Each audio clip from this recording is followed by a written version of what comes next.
সালাতুল হাজতের নামাজ কিভাবে আদায় করবেন, সালাতুল হাজতের নামাজ কোন কোন সূরা দিয়ে আদায় করবেন, সেই বিষয়টি আজকে এই ভিডিওতে ইনশাল্লাহ ক্লিয়ার করব। প্রথমত, অনেক মানুষ বলে যে সালাতুল হাজতের নামাজে অমুক অমুক সূরা দিয়ে পড়তে হয়, 10 বার সূরা কুল ফাল্লাত, তারপর সূরা আসর, বিভিন্ন সূরার কথা তারা বলে থাকে।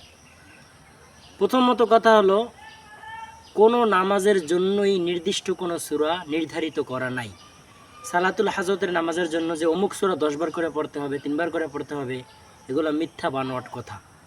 আপনি যেই সূরাটা সবচেয়ে বেশি সুন্দর করে পড়তে পারেন, সহি শুদ্ধ মতন পড়তে পারেন, ওই সূরাটা দিয়েই আপনি সালাতুল হাজতের নামাজ আদায় করবেন। কিভাবে আদায় করবেন সেটা হলো 2 রাকাত নামাজ। যেমন আপনি প্রথমে আলহামদু পড়লেন, তারপরে সূরা আলহামদুর শেষে আবার একটা সূরা মিলাইলেন। এই নিয়মে, মানে দৈনন্দিন আপনি যেই নিয়মে নামাজ আদায় করেন, ওই নিয়মে আপনি এই নামাজগুলো আদায় করবেন। এটা হলো নিয়ম। এবার আসেন, সালাতুল হাজতের নামাজ আদায় করলে কি লাভ বা কি ফায়দা। হাজত মানে ইচ্ছা বা কোনো কিছু আকাঙ্ক্ষা করা। হাজত মানে নিজের চাহিদার একটা জিনিস।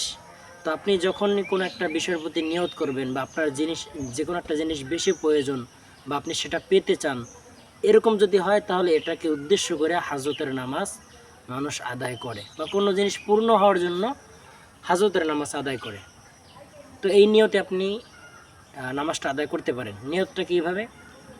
নিয়ত হলো মনে মনে সংকল্প করা।